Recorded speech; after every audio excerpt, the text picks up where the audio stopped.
Yang menawarkan Zakaria Butros debat bahasa Arab dengan saya itu kamu, bukan saya. Usama Dakdok itu orang Arab, Alwan. Dengar dulu. Lu mau nggak Sabtu ini dengan Kenapa Usama saya mau Dakdok? dengan Sabtu ini Zakaria kapan? Butros? Besok berarti lu Dengarkan dulu. di tempat lu Kenapa saya besok. mau dengan Zakaria Butros?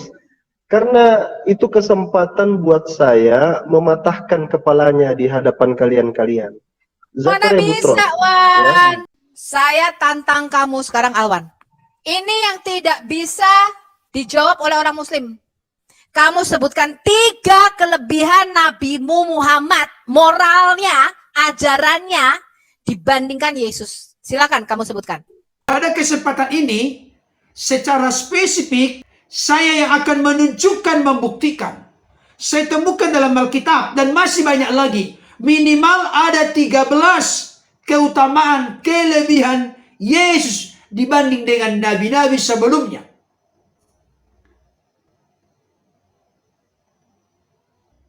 Ke-13 hal ini menjadi sesuatu yang sangat penting untuk kita soroti dan perhatikan bersama.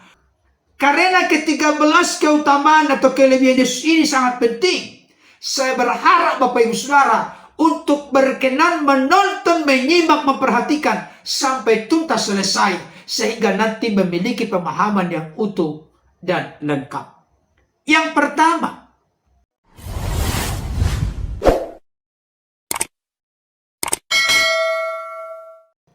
Shalom. Salam sejahtera dalam kasih Kristus. Pada kesempatan ini, saya akan membahas satu ulasan penting dan menarik, perlu menjadi sorotan dan perhatian bagi kita, karena ini merupakan ulasan yang sangat penting dan berharga untuk kita dalami, mengerti, dan pahami bersama. Saya mendorong Bapak Ibu Saudara untuk berkenan menonton, menyimak, memperhatikan, dan menyaksikannya sampai selesai atau sampai tuntas.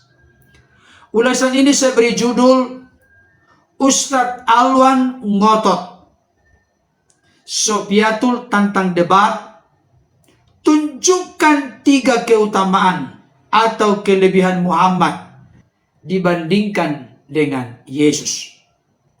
Sebelum saya lebih jauh memberikan ulasan terkait dengan hal ini, ada baiknya kita saksikan dulu debat Ustadz Alwan dengan Sofiatul berikut ini.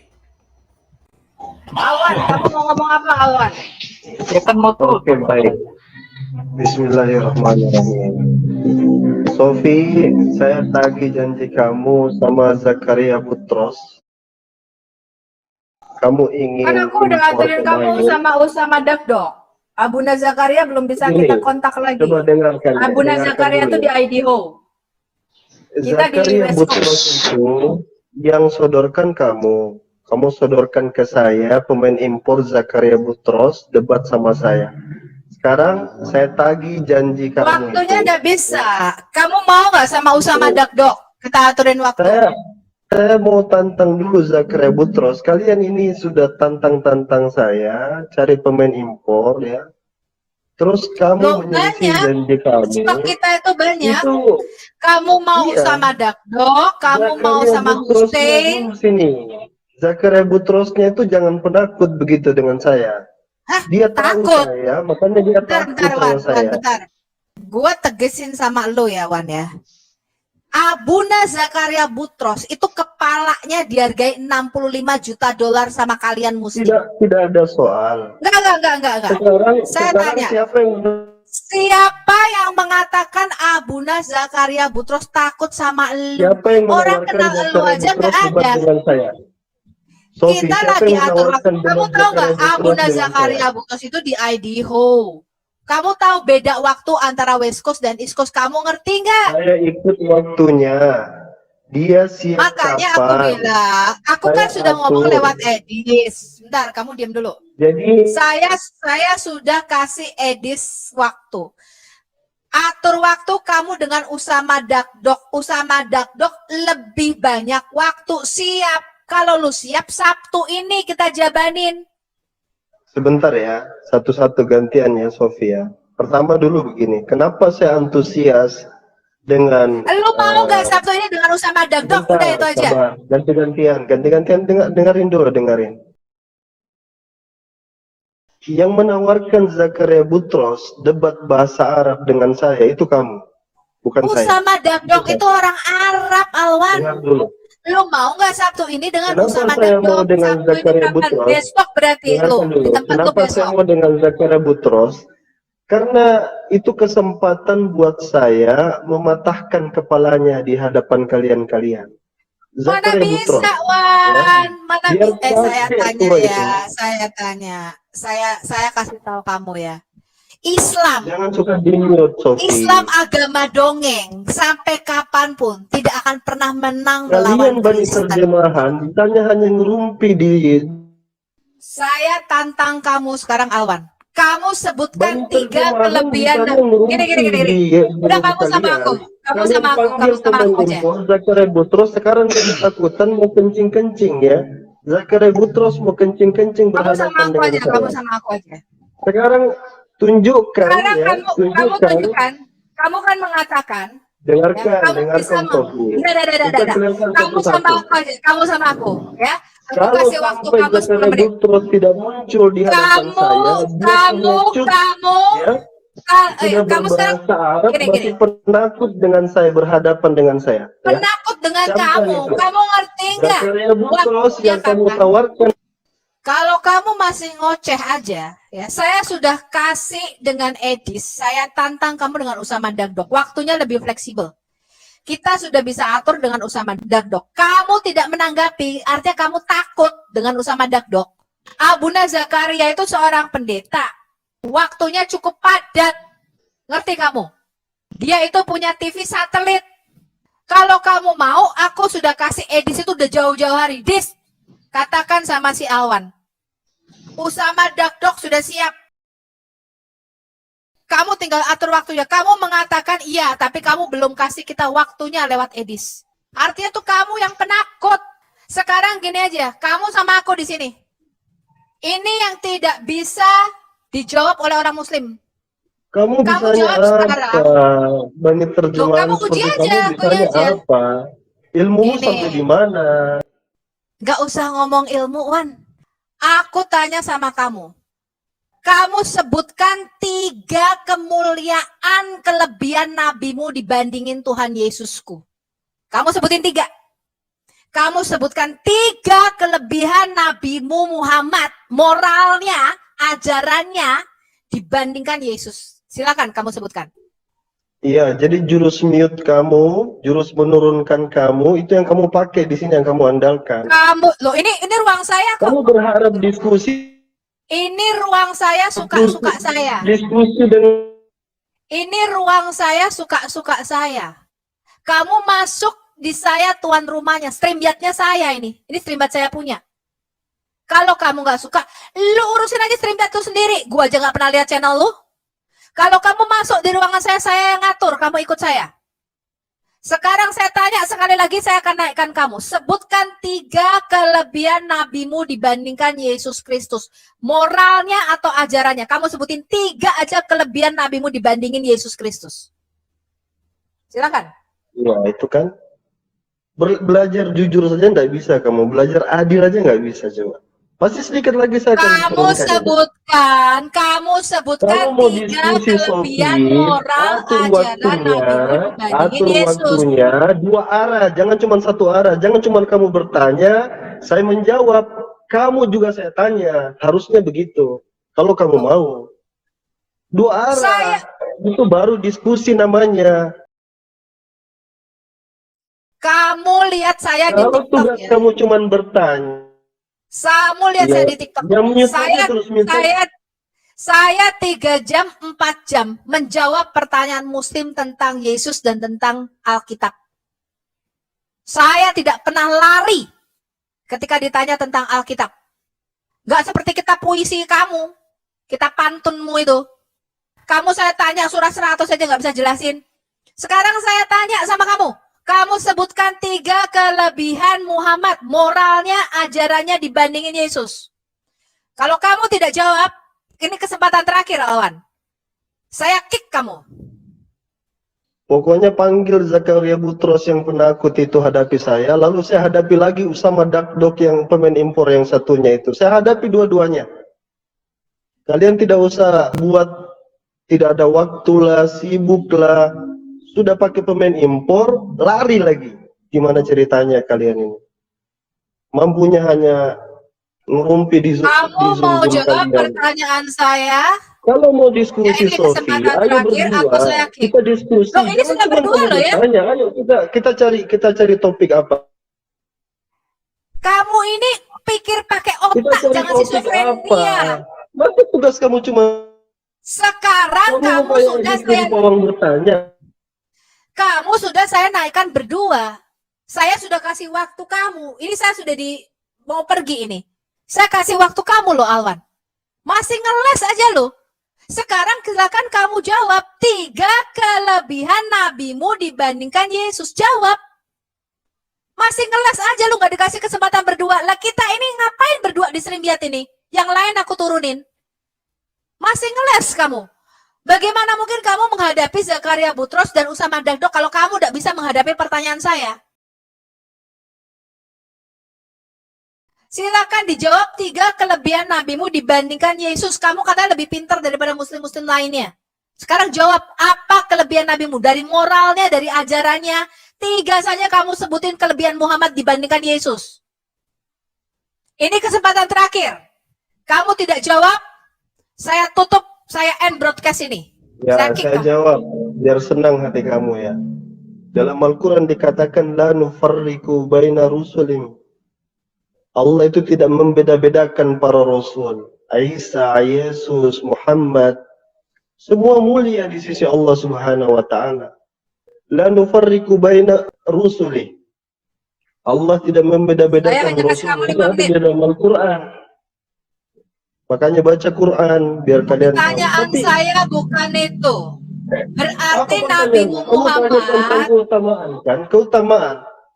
Pertanyaan Keutamaan, saya kan? sebutkan 3 kelebihan Muhammad dibandingkan Yesus. Kelebihan. Kalau kamu nggak mampu, bilang Yesus saya itu nggak Nabi. mampu.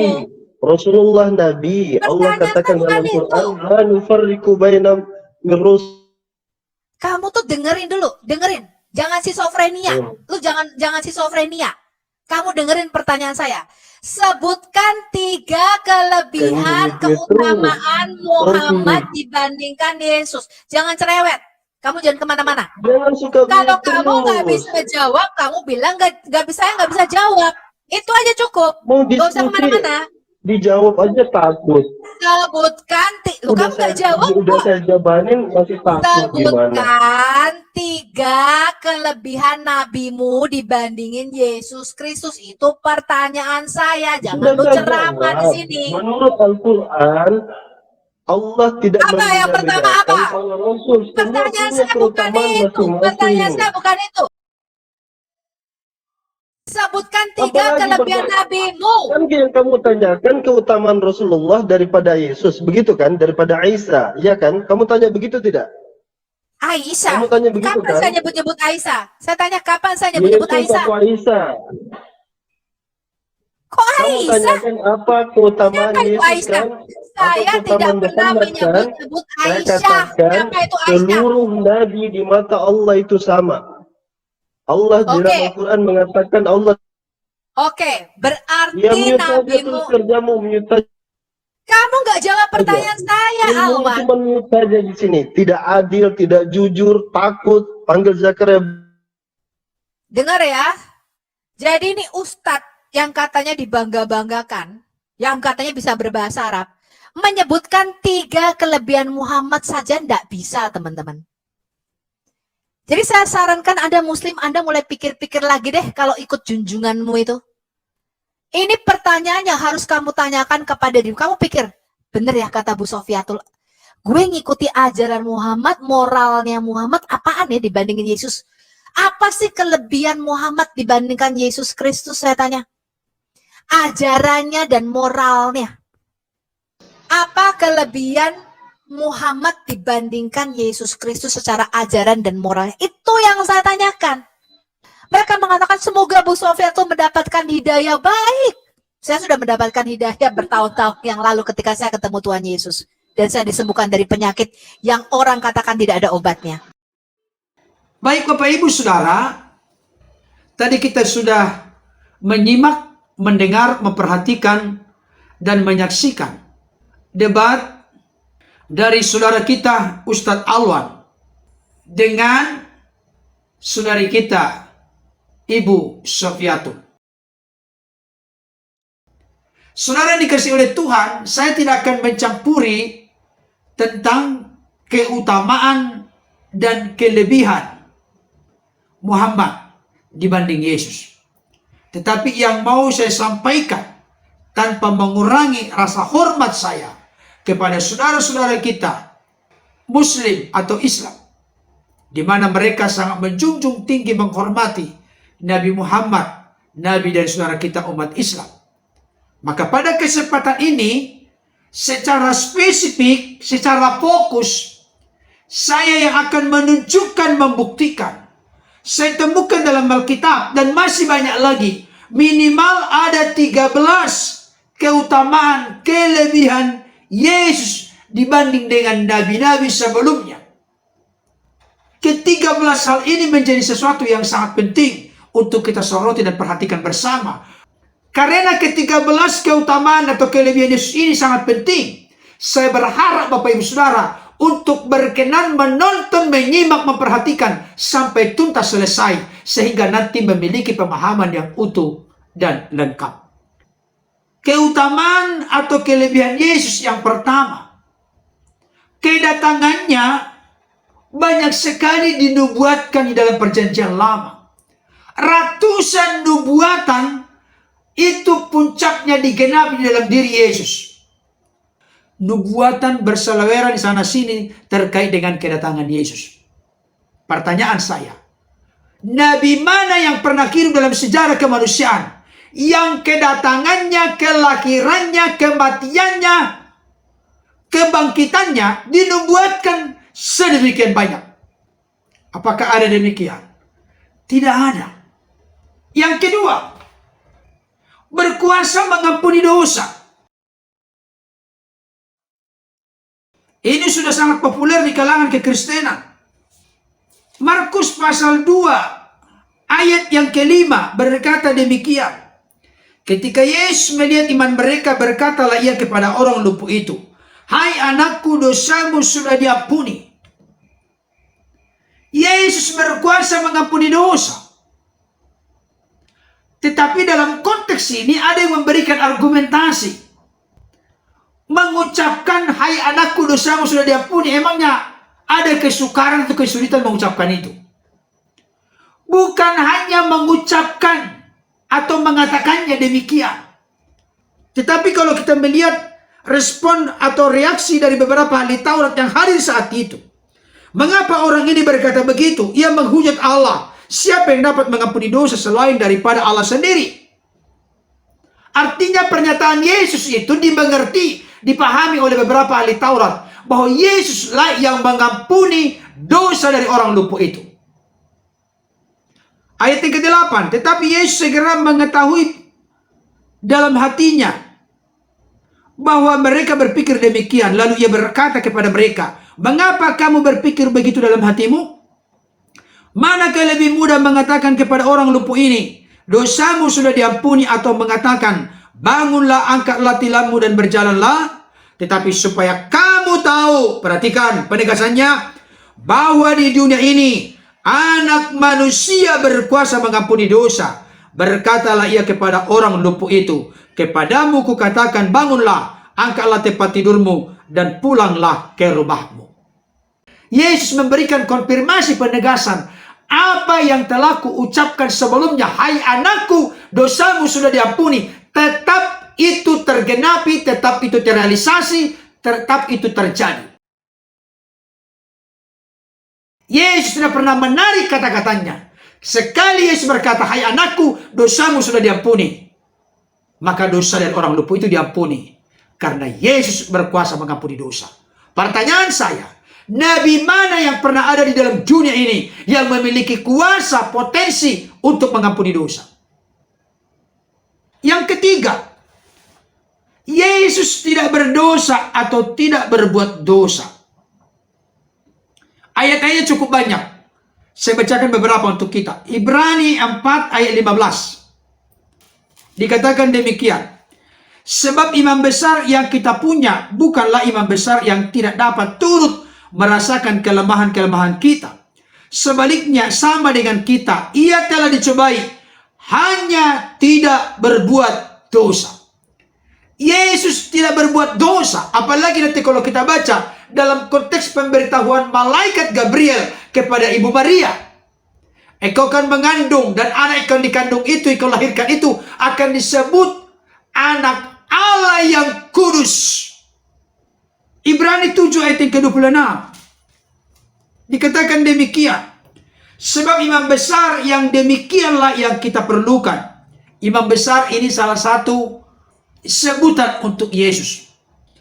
Sebab imam besar yang demikianlah yang kita perlukan, yaitu yang saleh, tanpa salah, tanpa noda, yang terpisah dari orang-orang berdosa, dan lebih tinggi daripada tingkat-tingkat sorga. Jadi Yesus itu tidak berdosa. Di dalam dirinya tidak ada dosa. Kita lihat kembali 1 Petrus 2 ayat 22. Dikatakan demikian.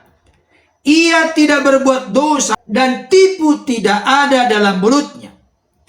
Yesus tidak berbuat dosa, tipu daya tidak ada dalam mulutnya. Satu lagi, 1 Yohanes 3 ayat 5. Supaya lebih banyak referensinya. Dikatakan demikian. Dan kamu tahu bahwa ia telah menyatakan dirinya, supaya ia menghapus segala dosa. Dan di dalam dia, maksudnya di dalam Yesus Kristus, tidak ada dosa. Perhatikan. Yesus itu tidak berbuat dosa. Yesus tidak berdosa.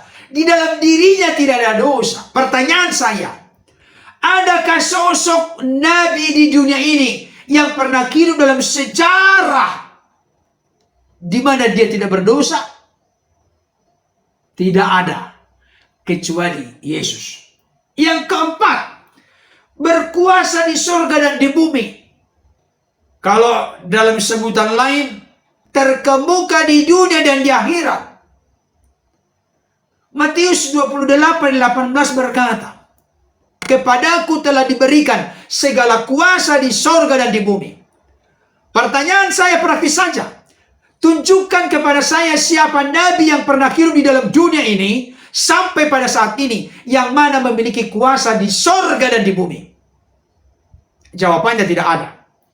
Yang kelima, berkuasa memberikan hidup yang kekal. Yohanes 10 ayat yang ke-28.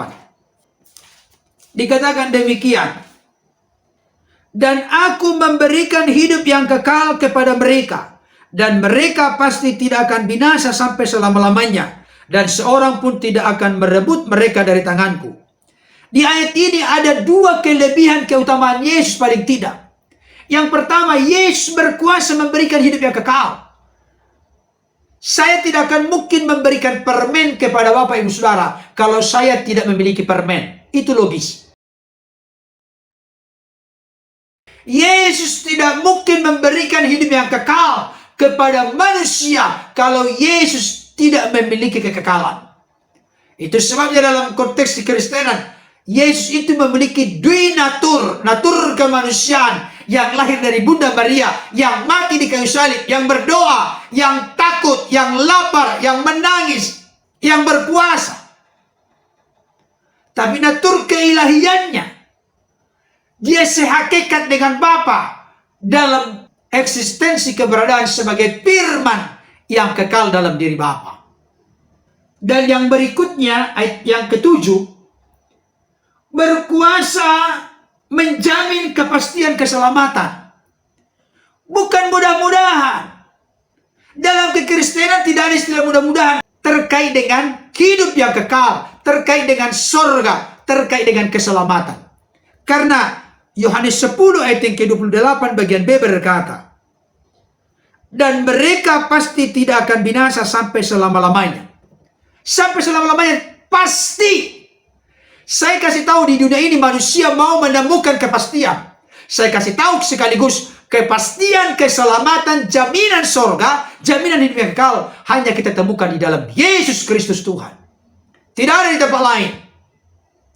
Saya tanya Bapak Ibu Saudara, siapa nabi di dunia ini yang pernah hidup, yang punya kemampuan, punya kuasa, punya otoritas untuk menjamin hidup yang kekal, untuk menjamin kepastian keselamatan? Tidak ada. Yang kedelapan, Yesus itu mati, bangkit, dan telah naik ke sorga. Saya tanya kembali, siapa di dunia ini nabi yang pernah mati, setelah itu bangkit, setelah itu naik ke sorga? Tidak ada. Mati, bangkit, naik ke sorga itu peristiwa historis. Itu bisa dilacak dari sejarah dan sekaligus juga telah tertera di dalam Injil-Injil, baik itu Matius, Markus, Lukas, Yohanes, memberitahukan tentang kematian, kebangkitan, kenaikan Kristus ke surga. Yang kesembilan, menjadi hakim yang adil. Pada saat kali yang kedua, Yesus menjadi hakim yang adil. Jadi siapapun di dunia ini, termasuk tokoh-tokoh agama, termasuk raja, perdana menteri, presiden, siapapun, akan masuk ke dalam penghakiman Kristus. Saya baca untuk kita Kisah Para Rasul 10 ayat 42. Dikatakan demikian, dan ia telah menugaskan kami memberitahukan kepada seluruh bangsa dan bersaksi bahwa dialah, maksudnya Yesus, itu bisa terlihat dari ayat yang ke-40. Yesus itu telah dibangkitkan Allah, bahwa dialah yang ditentukan Allah menjadi hakim atas orang-orang hidup dan orang-orang mati. Perhatikan, orang-orang hidup nanti saat Yesus datang kembali pada kali kedua, ada orang-orang hidup, dan yang sudah mati sebelumnya, Yesus akan menjadi hakim yang adil baginya. Karena itu selama hidup di dunia ini, percayalah kepada Dia sebagai Tuhan Juru Selamat, karena ada saatnya kita akan menghadap pengadilan Kristus. Bagi yang tidak percaya, mengapa engkau masuk neraka? Karena tidak percaya Yesus Tuhan, diadili. Tapi kepada orang-orang percaya, untuk mendapatkan mahkota yang telah disiapkan sesuai dengan bagaimana kehidupan kita di dunia ini.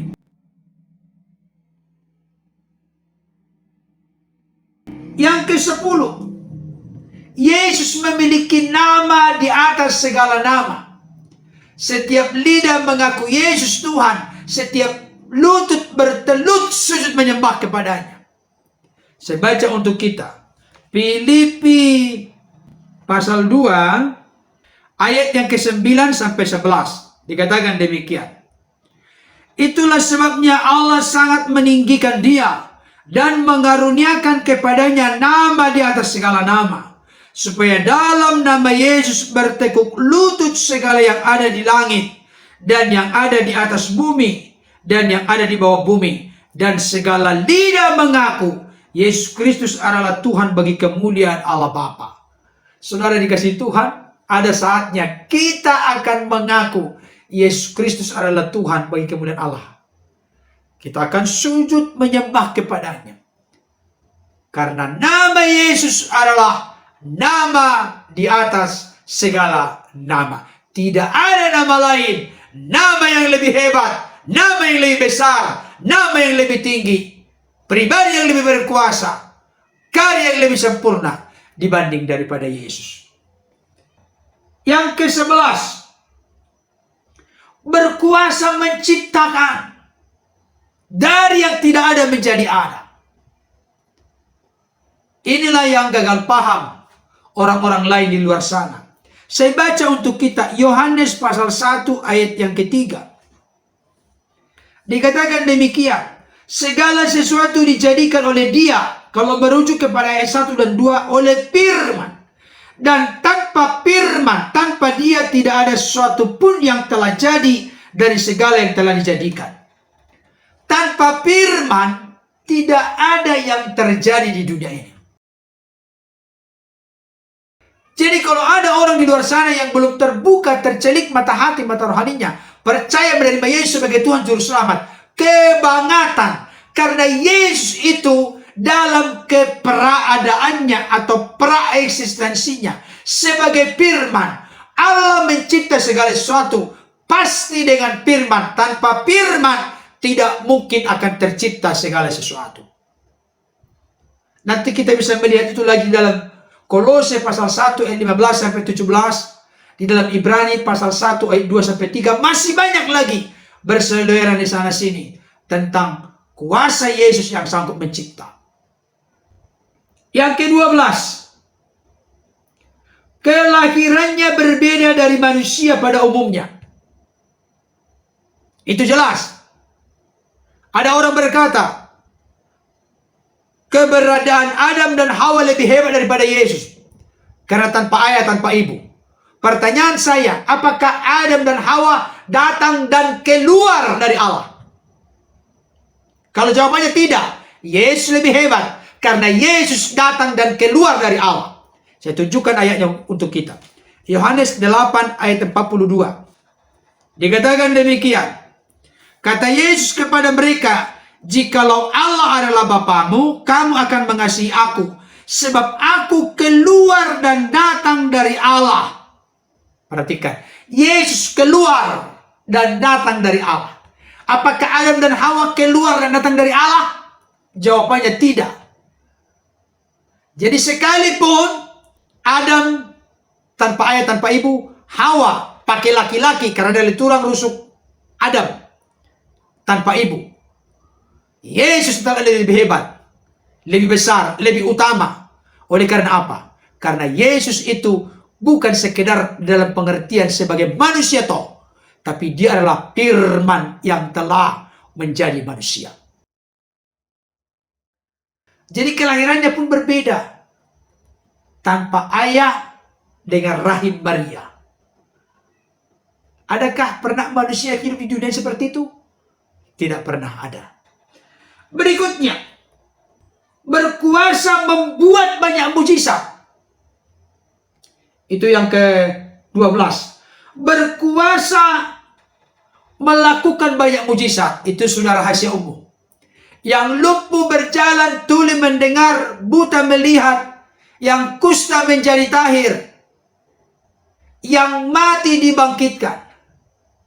Yang terakhir, berkuasa memberikan nyawanya.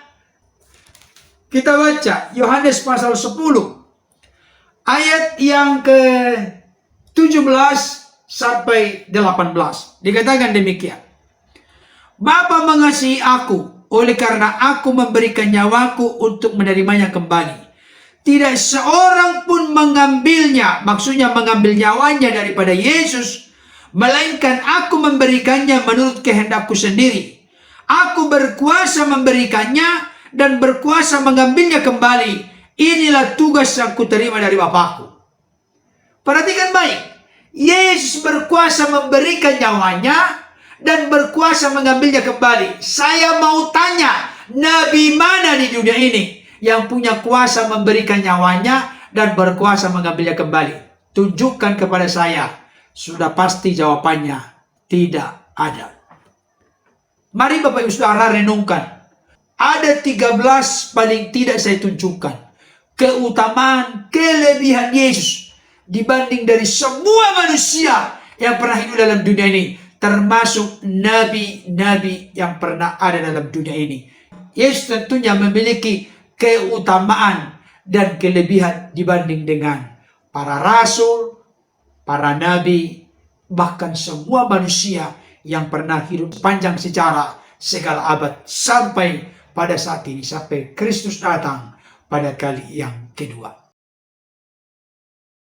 Kiranya ulasan ini boleh menjadi berkat bagi kita. Tuhan Yesus menolong kita untuk tetap hidup berjalan dalam kebenarannya. Amin.